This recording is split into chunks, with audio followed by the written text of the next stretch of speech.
What's up folks? Dito kami sa school. Yan, deliver kami. Deliver kami ng merienda ng teacher. Pero may kasama kami.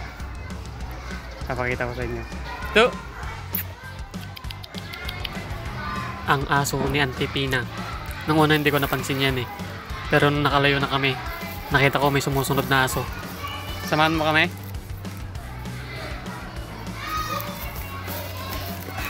Gago ka ba?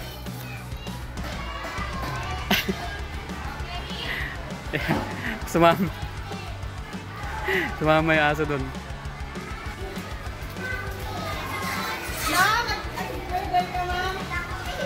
Ma'am, mag-burger kayo? Ayan, bibili ba siya? Ayan.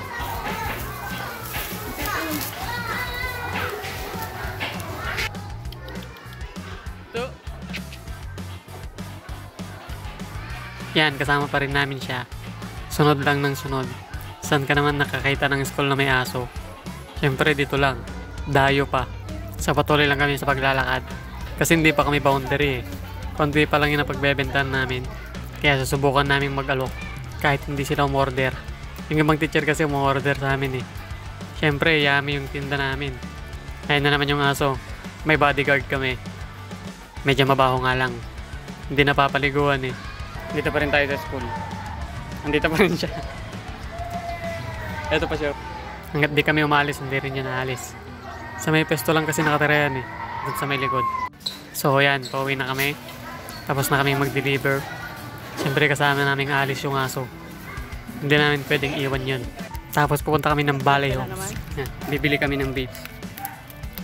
Maga pa lang napakainit na. Dito sa may Balay Homes. Yan.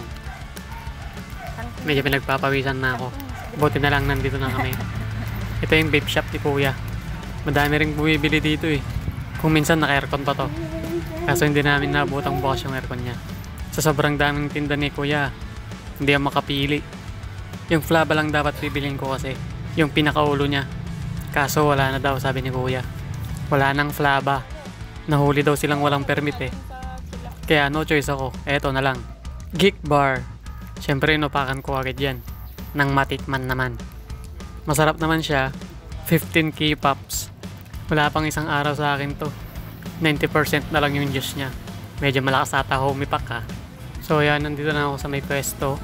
Pero hindi kami nagtinda ng ulam. Half day na lang daw sila eh. Dahil daw sa sobrang init pati bukas. Kaya wala kaming income. Bawi na lang next time.